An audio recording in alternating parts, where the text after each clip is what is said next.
This channel does not promote any violent, harmful, or illegal activities. All content provided by this channel is meant for an educational purpose only. আরে কম দে কিন্তু খাঁটি দে MDH Kashmiri লাল লঙ্কার গুঁড়ো।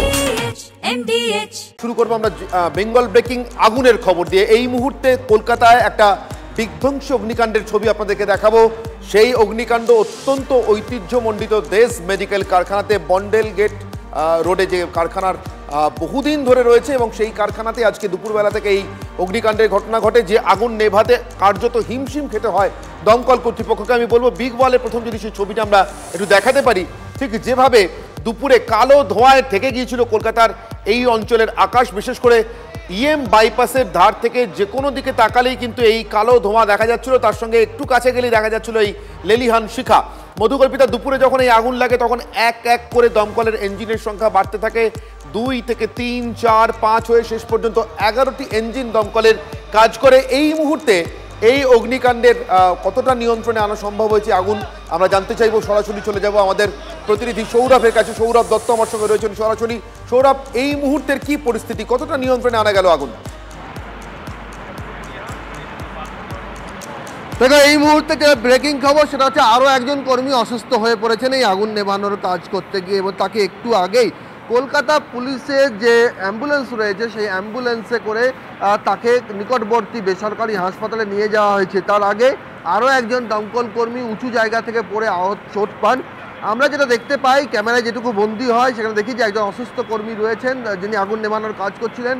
তার মুখে অক্সিজেনের mask রয়েছে, ফলে স্বাভাবিকভাবেই তাকে শ্বাস নিতে অসুবিধা হচ্ছে, এবং শ্বাস নিতে অসুবিধা হচ্ছে বলেই অনির্বাণ, যখন আমরা আমাদের দর্শকদের এই খবর জানাচ্ছি এই বন্ডেল রোড থেকে ডেস মেডিকেলে যে আগুন লেগে, ডেস মেডিকেল কারখানায় যে আগুন লেগেছে, আমাকে নিজেকেও একটা মাস্ক পরতে হয়েছে। তার একটাই কারণ যে এই এলাকায় এখনও পর্যন্ত রাসায়নিকের তীব্র কটু গন্ধে টেকা দায় হয়ে যাচ্ছে, এবং সেই কারণেই মাস্ক পরে থাকতে হচ্ছে। এবং যারা ভেতরে কাজ করছেন, যেটা দমকলের এডিজি অভিজিৎ পান্ডে জানিয়েছেন, এই যে মেন ব্লক তার বাঁ দিকে যেখানে দোতলায় রেনোভেশনের কাজ হচ্ছিল, সেই রেনোভেশনের কাজে যে রাসায়নিক পদার্থ ছিল, সেই রাসায়নিক পদার্থে কোনোভাবে আগুন লেগে এই আগুন মেন ব্লক থেকে মেন লেফটের যে ব্লক আছে, অর্থাৎ এটা যদি মেন ব্লক হয় তাহলে এর বাঁ দিকের যে অংশটা রয়েছে সেই বাঁ দিকের অংশ পুরোপুরি সেই বাঁ দিক বরাবর আগুনটা ছড়িয়ে পড়ে। অর্থাৎ এই যে দেশ মেডিকেল লেখা রয়েছে, এই দেশ মেডিকেলের এই আমার হাতের যেটা ডান দিক সেটাই হচ্ছে বাঁ দিক অ্যাকচুয়ালি, ওদিক থেকে দেখতে গেলে। আমার হাতের যে ডান দিক, সেই ডান দিক বরাবর ধরে দোতলাতে এই আগুনটা লেগেছে, যেখানে রাসায়নিক পদার্থ মজুদ ছিল, এবং সেই কারণেই দমকলের যিনি এডিজি অভিজিৎ পান্ডে তিনি জানিয়েছেন যে সেই কারণেই বাসিন্দাদের সরিয়ে নেওয়া হয়, কারণ রাসায়নিক পদার্থ দাউ দাউ করে জ্বলছিল, তার যে গন্ধ সেই গন্ধে থাকা যাচ্ছিল না, দমবন্ধ পরিস্থিতি।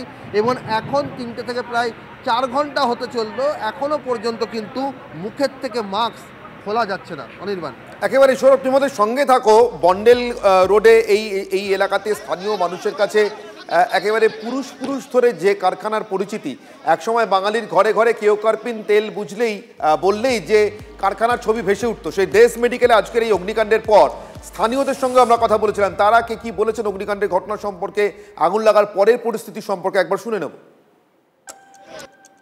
এরা ইরেসপন্সিবল ভাবে কাজ করেছে, আমি বাংলা ভাষায় ইরেসপন্সিবল। আমি জানি না কিভাবে গভর্নমেন্ট এদেরকে অ্যালাউ করলো, রাত 2-2:30 অবধি মারছে, ভাঙছে, আমরা ঘুমোতে পারছিলাম না।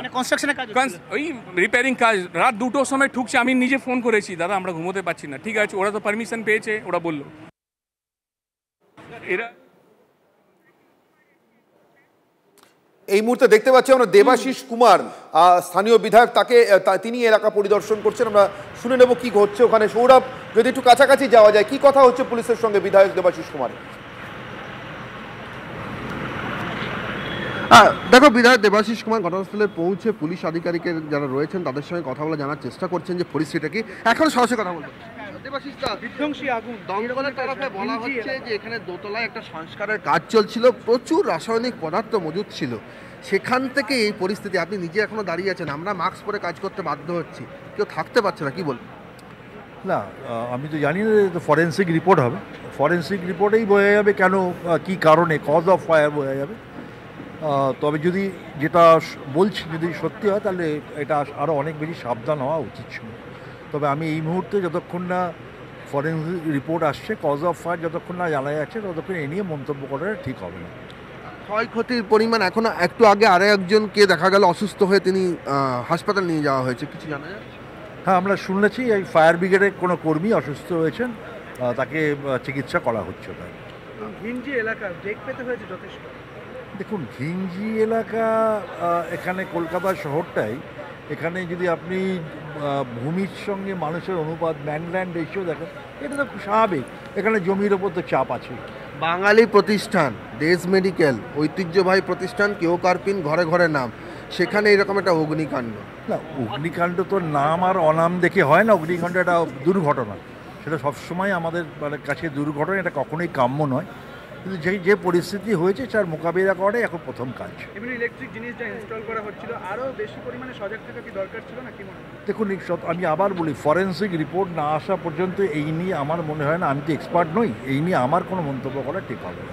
আগুন কতক্ষণে নিয়ন্ত্রণে আসবে কি জানেন? আগুন তো এখন নিয়ন্ত্রণে চলে এসছে, এবং যা অবস্থা আছে তাতে এখন ভেতরে কোনো লোকজন কেউ নেই, কোনো ক্যাজুয়ালিটি হয়নি, স্বাভাবিকভাবেই এখন সম্পূর্ণ পরিস্থিতি নিয়ন্ত্রণের মধ্যেই আছে। একেবারে সৌরভ শুনতে পেলাম যে স্থানীয় বিধায়ক দেবাশিস কুমার তিনি বলছেন সম্পূর্ণ পরিস্থিতি নিয়ন্ত্রণের মধ্যে চলে এসছে, আগুন এখন নিয়ন্ত্রণে, তবে ফরেন্সিক রিপোর্টের উপরেই ভরসা করতে চাইছেন বিধায়ক, কিভাবে অগ্নিকাণ্ড এবং সেখানে কর্তৃপক্ষের কোনো দায় ইত্যাদি ছিল কিনা জানবার জন্য। এর আগে ঘটনাস্থলে কাউন্সিলরও এসেছিলেন, স্থানীয় জনপ্রতিনিধি, তিনি কি বলেছেন, এবং অবশ্যই কারখানার তরফে, কারখানা কর্তৃপক্ষের তরফে, দেশ মেডিকেলের তরফে মালিক, সংস্থার মালিক কর্ণধার, তিনি কি বলেছেন আমরা শুনে নেব। কি করে বলবো, আমরা তো সাধারণ মানুষ, এটা after enquiry only the department can tell. দমকল কর্মীরা কোনো রেনোভেশন কাজ চলছিল কারখানার মধ্যে, তো তার থেকে হতে পারে। আর ভাগ্য ভালো যে কারখানায় কোনো শ্রমিক ছিল না, নয়তো তারা বিপদে পড়তো। কেউ ছিল না, কোনো হতাহত নেই, কেউ হসপিটালাইজডও হয়নি। একজন ফায়ার টেন্ডার খালি স্লিপ করে গেছে, তাকে হসপিটালাইজ করা হয়েছে। কেউ জানে না, ফ্যাক্টরি বন্ধ ছিল না, কাজ হচ্ছিল, সব প্রিকশন দেওয়া হচ্ছে, এইসব জিনিস কেউ আগে থেকে বলতে পারে না। আমাদের ফ্যাক্টরি বন্ধ ছিল না, আমাদের ফ্যাক্টরি এখানেতে একটা বড় প্রজেক্ট ওয়ার্ক চলছে। প্রজেক্ট ওয়ার্ক ওটা এটা এখন বলতে পারবো না ডিটেলে, যেরকম প্রজেক্ট ওয়ার্ক হয় এটা নিয়ে এখন আর উত্তর দিতে পারছি না ভাই, কিছু মনে করবেন না। ভেতর থেকে সিলিন্ডার বা ব্লাস্টের শব্দ শোনা যাচ্ছে, আমি জানি না, আমি বলতে পারবো না।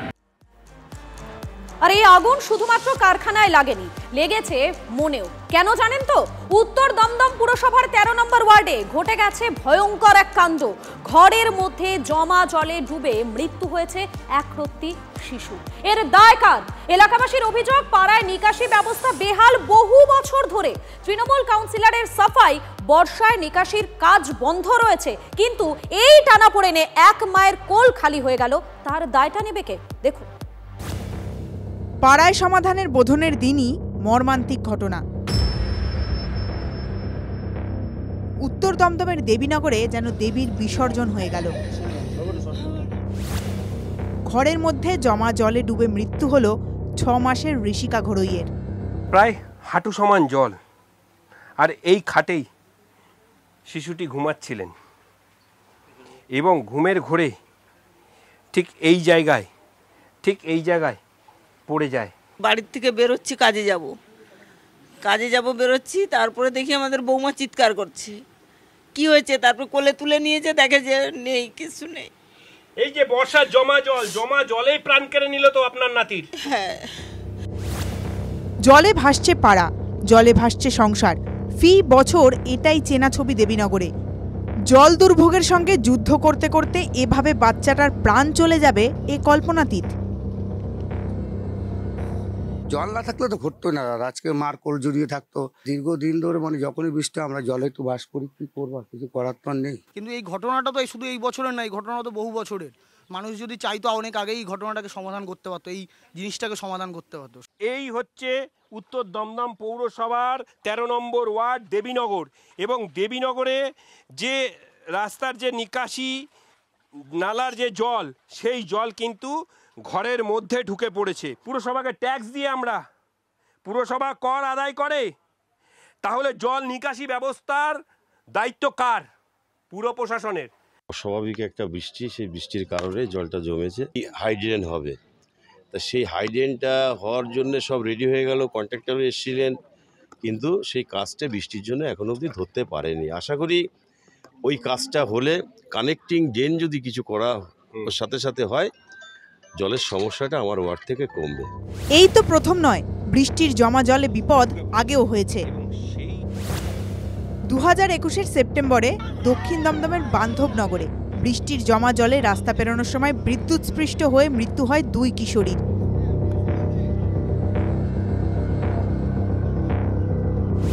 এই ঘটনার পরপরই পূর্ব মেদিনীপুরের ভগবানপুরে ঘাট থেকে বাড়িতে জমে থাকা জলে পড়ে মারা যায় বছর দেড়েকের শুভশ্রী জানা। গত বছর এই 2রা আগস্টই হাওড়ার শালকিয়ার বাধাঘাটে জমা জলে বিদ্যুৎস্পৃষ্ট হয়ে মৃত্যু হয় কলেজ ছাত্রীর। ভয়াবহ, বিপজ্জনক। যদি সামান্য মানবিকতা মুখ্যমন্ত্রী থাকে, উনি কনসার্ন ওই এলাকার কাউন্সিলর, চেয়ারম্যান এবং এমএলএ তাদেরকে কোমরে দড়ি বেঁধে গ্রেপ্তার করে নিয়ে আসুন। আগে যেটা জমতো দীর্ঘদিন থাকতো, অনেক বেশি জায়গায় জমতো, এখন সেটা দ্রুত সেই নিকাশি ব্যবস্থাটা কাজ করছে। প্রতিবার অঘটন ঘটে, নেতারা সুরাহার আশ্বাস দেন, কিন্তু বাস্তবে কি হয়? দমদম থেকে হাওড়া জমা জলের দুর্ভোগ শুধু নয়, তার সঙ্গে বিদ্যুৎ বিপর্যয়ের বিপদ নিয়েও বারে বারে সরব হয়েছিলেন এলাকার বাসিন্দারা। কিন্তু পরিস্থিতি যে সেই তিমিরেই তা দেবীনগরের ঘটনাতেই তা স্পষ্ট। শনিবার থেকেই শুরু হলো পাড়ায় সমাধান, কিন্তু দেবীনগরের জমা জল সরানোর সমাধান নিয়ে কে কবে আসবেন? রঞ্জিত ধর ও সুপ্রিয় গুহর রিপোর্ট, TV9 বাংলা। মুখ্যমন্ত্রীর বিধানসভাতেই সরকার পোষিত স্কুলের বেহাল ছবি। স্কুল চলাকালীন বৃষ্টির মধ্যে বিপত্তি, শুধু বেহাল বললে কম হবে, রীতিমতো প্রাণের ঝুঁকি। তার কারণ ক্লাসরুম জলে ভরে যায়, দেওয়ালে হাত দিতেই শক লাগে পড়ুয়াদের। পরিস্থিতি ভয়াবহ হওয়ার আগেই দ্রুত পড়ুয়াদের বের করে নিয়ে আসেন স্কুল কর্তৃপক্ষ। বুধবারের ঘটনার পর থেকে পঠন পাঠন বন্ধ হয়ে রয়েছে ভবানীপুরের এলগিন রোডের ক্যাথিড্রাল মিশন হাই স্কুলে। কবে স্কুল খুলবে তা নিয়ে অনিশ্চয়তা। পুরসভাকে এই ভবন সংস্কারের জন্য আবেদন করা হয়েছিল, কিন্তু এখনো পর্যন্ত কিছুই হয়নি। স্কুল বাড়ির ছাদ ভেঙে জল পড়ছে, আর শক লাগার ভয়ে আপাতত স্কুলমুখো হতে পারবে না পড়ুয়ারা। শতবর্ষ প্রাচীন ক্যাথিড্রাল মিশন স্কুল, সেই স্কুলে এখন নয়া আতঙ্ক বললে ভুল হবে, কারণ দেওয়ালে হাত দিলেই মারছে কারেন্ট শক। যে বিল্ডিং আমরা দাঁড়িয়ে আছি সেখানে প্রায় প্রতিটি রুমে একই অবস্থা। বৃষ্টির জল পড়ে বিভিন্ন বিদ্যুতের তারে সেই জলের পড়ায় বিদ্যুতের শক মারছে দেওয়ালে হাত দিলেই, যে কারণে গত বৃহস্পতিবার থেকে টেম্পোরারি এই ক্লাসগুলোকে সাসপেন্ড করা হয়েছে। মূলত স্কুল কর্তৃপক্ষ চেষ্টা করছে এই প্রিমিসেসে থাকা অন্য একটি বিল্ডিংয়ে সেই স্কুল ক্লাস করানোর চেষ্টা করা হচ্ছে। একাডেমিক সেশন যদি নষ্ট না হয় তার জন্য সোমবার থেকে অল্টারনেটিভ উপায়ে ক্লাস চালু করার। এদিকে এই বিষয়টি সরকারেরও নজরে আনা হয়েছে বলে এলাকার জনপ্রতিনিধি জানিয়েছেন। তবে ছাত্রছাত্রীরা চেষ্টা করছেন তারাও যাতে এই স্কুলে আসতে পারে, এবং এ ব্যাপারে তারা স্কুল কর্তৃপক্ষের সঙ্গে কথা বলেছে। নতুন করে যাতে কোনো বিপর্যয় না ঘটে যায় স্কুলের মধ্যে, তার জন্য সচেষ্ট কর্তৃপক্ষ। ক্যামেরায় সমর দাসের সঙ্গে সায়ন্ত ভট্টাচার্য, TV9 বাংলা, কলকাতা। স্কুলকে টেম্পোরারিলি বৃহস্পতিবারে মানে থার্সডে যখন ঘটনাটা ঘটলো সকালে 10টার দিকে, স্কুলকে আমরা যখন রেডি হচ্ছে তখনই আমাদের যে গ্রুপ ডি স্টাফ তারা বললো স্যার ওইখানে কারেন্ট মারছে সব।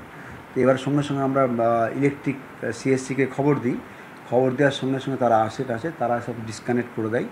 In the mean time I contacted with my secretary and the management, they advised me to suspend the total academic activities. Total ক্লাসটা বন্ধ না করে আমরা অল্টারনেটিভলি যদি এই ক্লাস চালাতে পারি। 5 to 8 আমরা কাল মানডে থেকে স্টার্ট হচ্ছে, তারপরের দিন 9, 10, 11, 12 তারা আসছে।